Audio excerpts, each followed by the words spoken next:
मुंह के ऊपर बोलता है प्रधानमंत्री, ये मोदी जी प्रधानमंत्री नहीं रहे। How is this possible? दूसरा, उसने पार्लियामेंट के बाहर खड़े होकर बोला था कि अगले कुछ दिनों में एक बहुत बड़ा धमाका होने वाला है। ये राहुल गांधी के खुद के शब्द हैं और उसकी जो स्माइल थी उस वक्त जब उसने ये बोला, वो एक शैतान की स्माइल थी। आप जाइए, जाके गूगल करिए, आपको सब कुछ मिल जाएगा। लेकिन मैं आपसे सिंपल क्वेश्चन पूछता हूं, एक बेसिक क्वेश्चन, कि प्रधानमंत्री मोदी को मरा हुआ इस देश में कौन देखना चाहता है? डिफीट करने की बड़ी कोशिश करी, नहीं कर पाए। बचपन से जिसको बताया हो कि तुम युवराज हो, तुम ही इस देश के ऊपर राज करोगे, आज उसने सारी कोशिशें करके देख ली, 99 टाइम्स या 100 टाइम्स वो हार चुका है। अब वो डिफीट कर नहीं सकता। सबसे ज़्यादा अगर कोई प्रधानमंत्री मोदी को मरा हुआ देखना चाहता है, वो राहुल गांधी खुद है। और ये कोई कॉन्स्पिरेसी थ्योरी नहीं है दोस्तों, ये आप सब जानते भी हैं। और चिलिंग रियलिटी अनफोल्ड हो रही है right now in front of us. आपको मालूम है, मैं कभी भी सेंसेशनल वीडियो नहीं बनाता। जब मेरे पास फैक्ट्स आते हैं, 2 दिन से लोग लगे हैं, वो एनआईए ने एक आदमी पकड़ लिया, हमने एनआईए ने हमारे ने एक क्रैकडाउन कर दिया है, एक ओपन सीक्रेट जियोपॉलिटिकल असैसिनेशन का प्लॉट था जो हमारी आंखों के सामने हो रहा है। किसी ने इसको डीपली एनालाइज ही नहीं किया, ना ही इनको इन्वेस्टिगेट करने की कोशिश करी। राहुल गांधी ने सारी कोशिशें कर ली मोदी जी को हराने के लिए, यहाँ पर कू कराने की कोशिश कर ली, जेन जी को बाहर निकालने की कोशिश कर ली, किसानों को सड़कों पे ले आया, कुछ नहीं हुआ। तो इसलिए बेस्ट क्या है, फॉरेन मर्सनरीज को बाहर से बुलाया जाए, शूटर्स को, अपने हाथों को बिल्कुल क्लीन रखा जाए और बाहर से हिटमैन को लाइए और काम कर लीजिए। और अमेरिका में ऐसे मर्सनरीज आपको पैसे देकर आसानी से मिल जाते हैं। उनके पास हाईटेक सोलर ड्रोन्स हैं, कॉन्ट्रैक्ट किलर्स की पूरी टीम है, और वो टीम भारत की सड़कों पे घूमती हुई पाई गई। उनको टाइम दिया गया था 6 मंथ्स का, कि 6 महीने के बीच में मोदी जी को एलिमिनेट करना है। अब मैं अनकवर कर रहा हूं एक सिनिस्टर ऑपरेशन को, जो कुछ इंचेस दूर था, जहां पर एक बहुत बड़ा क्योस इस देश में हो सकता था, और ये क्योस था मोदी को खत्म करने का। अब आपने 2 दिन से तो न्यूज़ देखी होगी कि 6 यूक्रेनियंस पकड़े गए। एक अमेरिकन मर्सनरी है जिसका नाम था मैथ्यू बेंडिक्स, उसको अरेस्ट कर लिया एनआईए ने। ये आपने 2 दिन से किया है, सब ने इसको कवर किया।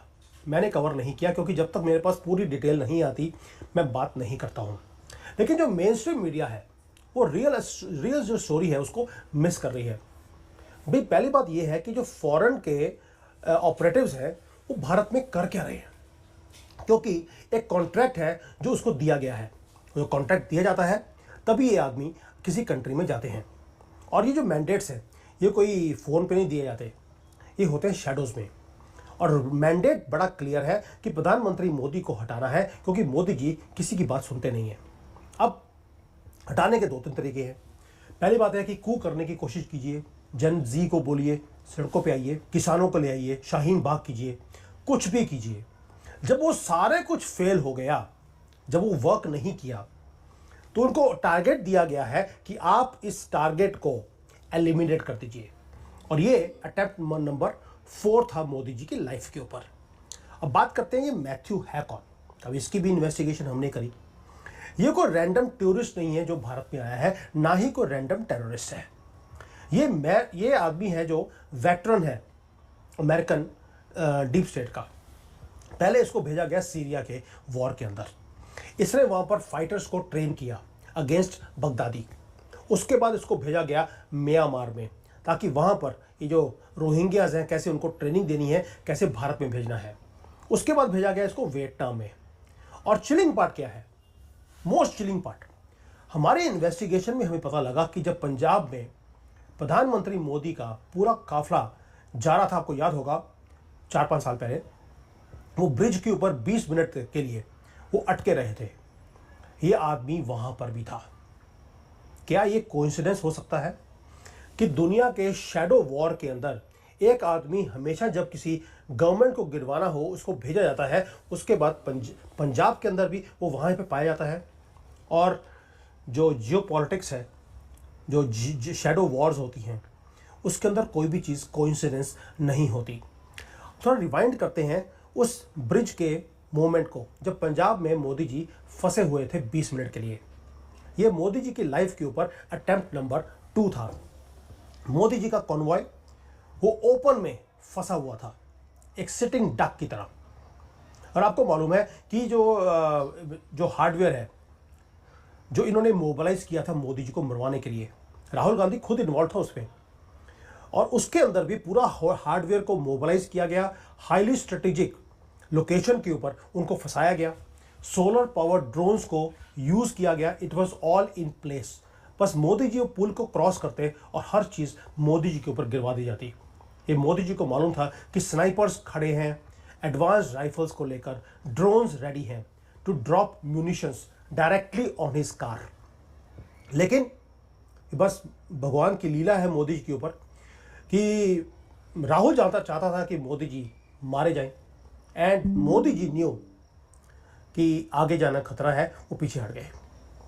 और ये कुछ फ्रैक्शंस का टाइम था, वरना Rahul Gandhi would have created history. और राहुल गांधी को एक चीज़ और मालूम है कि जब जब कोई लीडर जब वो काबू में नहीं आता उसे ख़त्म किया जाता है। ये डीप स्टेट का एक नैरेटिव है, एक तरीका है काम करने का। जॉन एफ कैनेडी हो, बेनज़ीर भुट्टो हो, ये सारे वो लीडर्स हैं जो किसी के सामने झुकते नहीं थे, उन्हें झुका दिया गया। पेरिश्ड कब? जब वो सबसे ज़्यादा वनरेबल पोजीशंस में थे। लेकिन मोदी जी उस वनरेबल पोजीशन में सरवाइव कर गए। लेकिन जो आर्किटेक्ट था वो प्लॉट को कि वो मोदी जी को एलिमिनेट करना है, वो कभी ख़त्म हुआ ही नहीं। क्योंकि ये हंट आज से नहीं है दोस्तों। आपको याद होगा अटेम्प्ट नंबर 1, बिहार की रैली, जब बॉम्ब्स को डेटोनेट किया गया, लोगों की जानें गईं, जो पब्लिक क्राउड वहाँ पे आई थी। फॉरेन इंटेलिजेंस एजेंसीज ने फंड किया था लोकल एसेट्स को ताकि वहाँ पर ब्लड क्रिएट किया जाए। उसके बाद आया अटेम्प्ट नंबर 3, एससीओ की समिट चाइना में। आपको याद है तभी हाईली क्लासिफाइड थ्रेट था, जहाँ पर पुतिन को वेट करना पड़ा मोदी जी का। अपनी गाड़ी में बिठाकर 40 मिनट वो घूमते रहे, क्योंकि उन्हें मालूम था कि कोई है जो मोदी को ख़त्म करने के लिए चाइना में पहुंचा हुआ है। तब भी यही ऑपरेटिव्स वहाँ पर भी थे ना। पुतिन को खुद इंटरवीन करना पड़ा मोदी जी को प्रोटेक्ट करने के लिए, क्योंकि जो रशिया की इंटेलिजेंस है और जो रॉ है भारत की, इन दोनों ने इंटरसेप्ट किया था एक प्लॉट को जो एक ग्लोबल मेल्टडाउन को ट्रिगर करता। आप सोच के देखिए, मोदी जी चाइना में है, चाइना में उनकी मौत हो जाती है अगर, या जख्मी हो जाते हैं, तो भारत और चाइना के बीच में युद्ध शुरू हो जाता है। और यही चीज़ तो राहुल गांधी भी चाहता है, यही CIA भी चाहता है, यही दुनिया भी चाहती है। तो यानी कि 3 अटेम्प्ट्स, एक पंजाब में, एक बिहार में और तीसरा चाइना में, तीनों फेल हो गए। इसलिए इन्होंने मास्टर प्लान को इनिशिएट किया, विच वॉज अटेम्प्ट नंबर 4, जो अभी है। पूरा क्वेश्चन, जो कंट्री है वो एक ही क्वेश्चन पूछ रहा है। कई महीनों से ऑपोजिशन भी लगी है, पार्लियामेंट भी लगा है, पार्लियामेंट में बड़े बड़े क्वेश्चन पूछा गया, प्रधानमंत्री मोदी मणिपुर क्यों नहीं जा रहे। ऑपोजिशन स्क्रीम कर रही है, क्रिटिक्स डिमांड कर रहे हैं कि मोदी जी को मणिपुर जाना चाहिए। ये कोऑर्डिनेटेड ट्रैप था। They wanted Modi to go to north east, क्योंकि वहां पर कोई वेट कर रहा था, और वेट कर रहा था Matthew Bendix, heavily armed squad के साथ पोजीशन किया हुआ, और साथ में थे फॉरेन के ड्रोन्स। उनको स्मगल किया गया पीस बाय पीस बॉर्डर से, कभी मणिपुर से, कभी त्रिपुरा से, ताकि कोई टू अवॉइड डिटेंशन, किसी को पता नहीं लगे। अगर पूरा ड्रोन आएगा हो सकता पकड़े जाएं। पार्ट बाय पार्ट इनको लेकर आया गया, उसे असेंबली किया भारत के जो पहाड़ी इलाके हैं वहाँ बैठकर। वहाँ पे कौन सी कम्युनिटी बैठी है ये काम करने के लिए, मुझे वो भी बताने की ज़रूरत नहीं है आपको। अब CIA ने एक 6 महीने का विंडो दिया था इसको कि मोदी जी को रिमूव कर दीजिए, डिस्टेबलाइज कीजिए नॉर्थ ईस्ट को, क्योंकि CIA चाहता है एक ग्रेटर बांग्लादेश क्रिएट किया जाए। चिकन नेक को काट देना है ताकि भारत ब्लीड करना शुरू हो। लेकिन जो मोदी जी हैं, मोदी जी की इंटेलिजेंस प्रिवेल करी। प्रधानमंत्री कभी भी उस एरिया में नहीं गए जो किल जोन था, भेज दिया होम मिनिस्टर अमित शाह को। पूरा का पूरा जो प्लॉट है वो कोलैप्स हो गया, और जो मर्सनरीज हैं वो पैनिक में आ गए, और NI ने इमीडिएटली जाकर उनको पकड़ लिया। अब जो पैनिक है वो विजिबल है। आपने सिर्फ 7 लोगों को पकड़ा है, 6 यूक्रेनियंस हैं, 1 अमेरिकन है। लेकिन जब उनको थोड़े से डंडे पड़े हैं, उन्होंने 14 नाम और दे दिए हैं। Now these 14 people are hiding all over India. Location सुन लीजिए कहाँ कहाँ है। लखनऊ में, दिल्ली में, ऑफ कोर्स कोलकाता में तो मिलेंगे और केरला में। हो सकता है हैदराबाद का भी नाम बाद में आ जाए, अभी मेरे पास आया नहीं है। ये गार्ड कौन सी कम्युनिटी के हैं ये भी मुझे बताने की जरूरत नहीं है आपको। अब एनआईए स्क्वीज कर रही है ट्रुथ। ये जो असैसिन्स जो पकड़े गए हैं, एक एक करके तोते की तरह वो बोलते जा रहे हैं। जो इनके हैंडलर्स हैं पीछे, राहुल गंदगी हैंडलर था, राहुल गंदगी के पीछे भी हैंडलर्स हैं, सोरोज एंड पार्टी, CIA, ये सारे के सारे टेरिफाइड हैं, क्योंकि उन्हें मालूम है कि जब इनको पकड़ा गया है तो अब मनी ट्रेल है इनके पास, इनके खातों में इन लोगों के पैसे गए हैं, वो भी पकड़े जाएंगे, क्योंकि स्लीपर सेल्स के थ्रू पेमेंट्स पहुंची हैं इन लोगों के पास।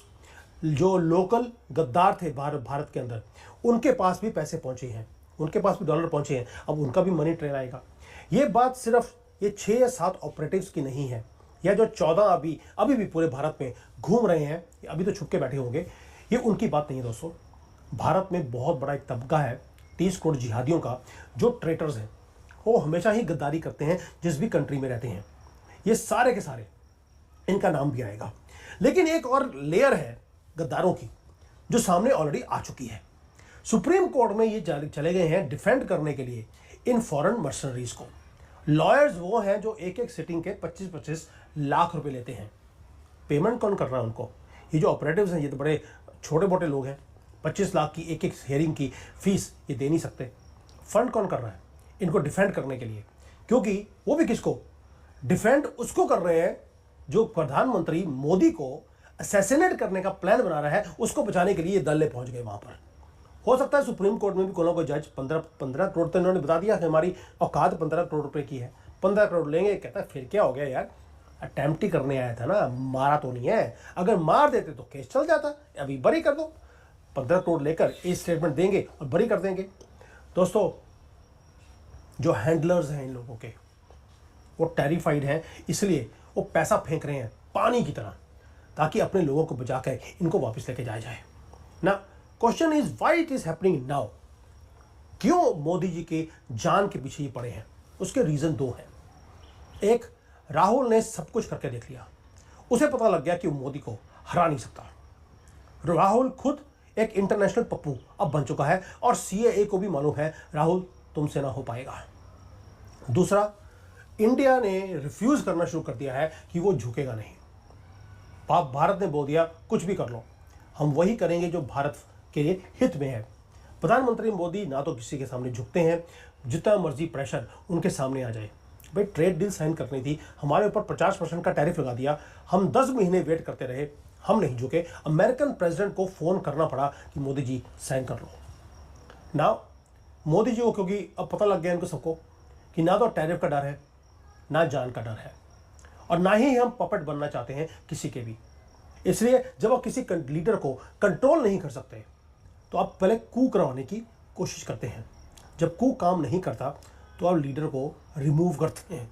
अब आप मैप की तरफ देखें, बांग्लादेश ऑलरेडी गिर गया भारत के आसपास, श्रीलंका में गवर्नमेंट गिरवाई गई, नेपाल में क्योस क्रिएट किया, गवर्नमेंट गिर गई, पाकिस्तान में जब इमरान खान की गवर्नमेंट थी क्रॉस क्रिएट किया गया, गवर्नमेंट को गिरवा दिया गया।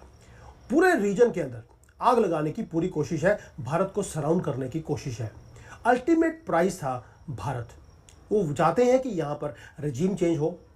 सोनिया गांधी जैसी, मैं कुछ और वर्ड यूज़ करने वाला था जो कई बार सुब्रमण्यम स्वामी उनके लिए यूज़ कर देते हैं, लेकिन मैं ऐसी भाषा यूज़ नहीं करूँगा। आफ्टर ऑल कांग्रेस वालों की वो राजमाता है जो हमेशा ही सभी के सामने झुकती हो, फिर क्या फ़र्क पड़ता है, उनकी राजमाता है भाई, उनको मुबारक हो। अब वो चाहते हैं ये सारे कि रजीम चेंज हो, सोनिया गांधी जैसी लेडी दोबारा से एक डी फैक्टो प्रधानमंत्री बने और एक्चुअल प्रधानमंत्री बने राहुल गांधी। लेकिन मोदी जी खड़े हो गए एक फोर्ट्रेस की तरह, किले की तरह, कि नहीं हिलूंगा, ना भारत को गिरने दूंगा। जब रजीम चेंज फेल हो जाती है तो लास्ट रिजॉर्ट होता है डीप स्टेट का एलिमिनेशन का। मैथ्यू इसी की कड़ी का वो हिस्सा है जिसको यहाँ पर भेजा गया। लेकिन ये आदमी कोई चीप नहीं आता, बहुत महंगा आदमी है।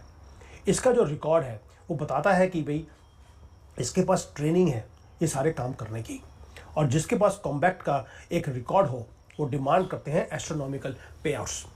पेमेंट मिलती है इनको ब्लैक डॉलर्स में, फनल किया जाता है डार्क वेब के थ्रू, नेटवर्क्स के थ्रू, ताकि ये पकड़े ना जाए। और पेमेंट्स हैंड आउट होती हैं स्लीपर सेल्स के थ्रू, और इवन की स्लीपर सेल्स के थ्रू जो भारत के अंदर बैठे हुए हैंडलर्स हैं उनको भी पेमेंट पहुंचती है। कैश यूज़ किया जाता है to buy loyalty. Local traders आपको गली गली मिल जाएंगे भारत में। उनके नाम में पे दो ही नाम आपको कॉमन दिखते हैं, आपको या तो मोहम्मद होगा या इस्लाम होगा, और गद्दारी निकलेगा। और ये लोगों का काम था, ये मोहम्मद और इस्लाम नाम के, कि वो सारे जो रूट्स हैं जहाँ पे मोदी जी ने जाना है या जाते हैं उसको मैप किया जाए, रेकी करके वो सारी इंफॉर्मेशंस इन हैंडलर्स को देते हैं। और साथ में जो सेफ हाउसेस चाहिए जहाँ पर रेंट दिया जाता है, रेंट हाउसेस होते हैं मोहम्मद के नाम पर, रहता है मैथ्यू उसके अंदर। नाउ उसके बाद आते हैं ड्रोन के पार्ट्स। ड्रोन के पार्ट्स कोई और हैंडलिंग वाले लोग हैं, कोई कंपनी एक पार्ट खरीद रही है, कोई और खरीद रही है, करते करते उसके बाद ये इकट्ठा किया जाता है।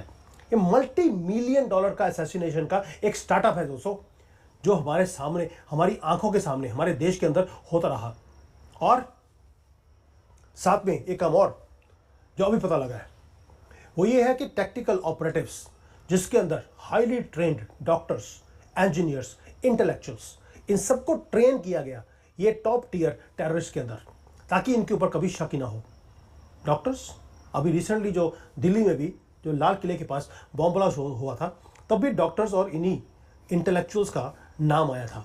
अब आपको समझ आ गया कि ये सारी कड़ियाँ कैसे जुड़ी हुई हैं। दोस्तों, ये जो लोग हैं doctors, engineers, so called intellectuals, ये आइडियोलॉजिकल ग्राउंड वर्क ये क्रिएट करते हैं। ये ड्रीम कर रहे हैं सभी लोग जो जनरली आपको एक ही कम्युनिटी से आते हैं, वही मोहम्मद और इस्लाम वाले या ही बांग्लादेशी होंगे। ये सारे ड्रीम कर रहे हैं एक चीज़ का, कि नॉर्थ ईस्ट को काटना है और हैंड ओवर करना है फॉरेन की पावर्स को। CIA बहुत देर से वेट कर रहा है एक ग्रेटर बांग्लादेश की, ताकि वहाँ पर एक क्रिश्चियन कंट्री बनाया जाए। क्रिश्चियन कंट्री इसलिए क्योंकि इनका ड्रग का जितना भी धंधा है वो बंद होता जा रहा है। साउथ अमेरिका में अमेरिका ने बंद कर दिया डोनाल्ड ट्रंप के आने के बाद, अफगानिस्तान में मोदी जी ने बंद कर दिया, और ये एरिया परफेक्ट है ड्रग्स उगाने के लिए। ये चीज़ें अब सबको मालूम है। ये सारे प्रोग्राम को फंड करने के लिए डार्क मनी को यूज़ किया जा रहा है। दोस्तों, अब एनिमी जो है, दुश्मन हमारे बॉर्डर के ऊपर नहीं है, वो हमारे घर के अंदर घुस चुका है।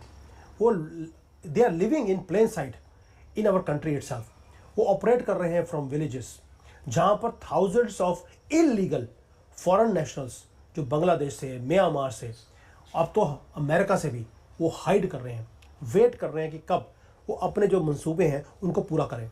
वो ड्रीम कर रहे हैं सारे के सारे, ये जो ऑपरेटिव्स हैं बांग्लादेशी, यही मोहम्मद इस्लाम वाले, ये ड्रीम कर रहे हैं कि कब टेरर आउटफिट्स को एक इशारा मिले और वो आग लगा दें। बट फेल कैसे हो गए? इतना ज़बरदस्त प्लान था इनका।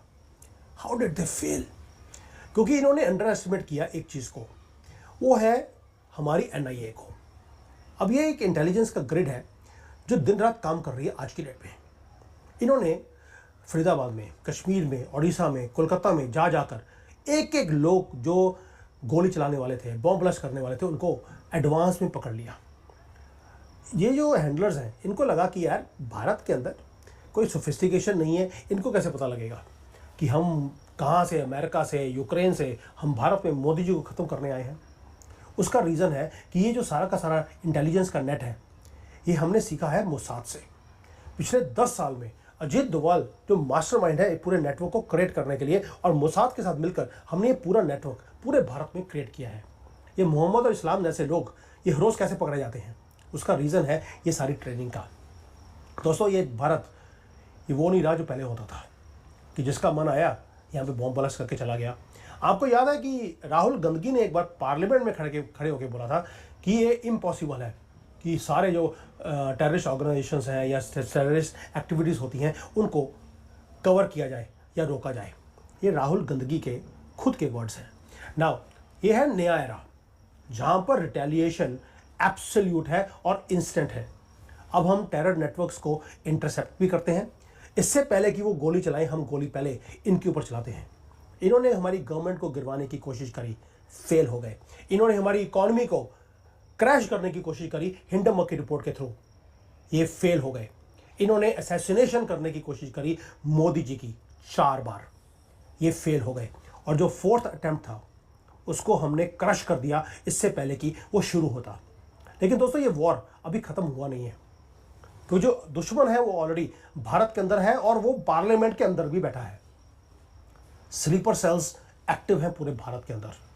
और जो फॉरेन के हैंडलर्स हैं ये they are writing cheques to all these गद्दार्स कि एक दिन आएगा जिस दिन मोदी खत्म होंगे और प्रधानमंत्री बनेगा राहुल गांधी। और दोस्तों मैं आपको गारंटी दे दूं, जिस दिन राहुल गांधी इस देश का प्रधानमंत्री बन गया, he will be the last प्रधानमंत्री of India as you see India Today. क्योंकि जिस दिन ये प्रधानमंत्री बन गया उस दिन भारत पहले ही दिन 10 टुकड़ों में डिवाइड हो जाएगा।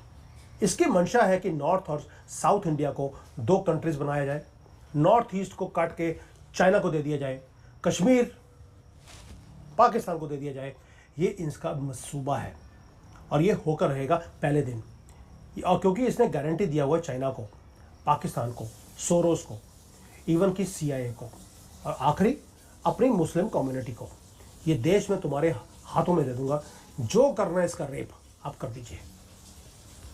लेकिन जो साइलेंट वॉर गार्डियंस हैं इस देश के, हाँ आप और मेरे जैसे लोग, we have to remain awake. जो इन्वेस्टिगेशन मैंने करी है, हम हक्के बक्के रह गए हैं। कितना बड़ा प्लान था इन लोगों का मोदी जी को ख़त्म करने का। ये जो शैडोज में काम हो रहा है ये होता रहेगा। We have to keep our eyes open. जैसे NIA ने अपनी आंखें खोल के रखी थी, हमने इस अटैम्प्ट को पकड़ लिया और अगला अटैम्प्ट ये आता रहेगा। उसकी प्लानिंग ऑलरेडी शुरू हो चुकी है। राहुल गांधी ने बोला था अगले कुछ दिनों में एक बहुत बड़ा धमाका होने वाला है, वो धमाका यही था।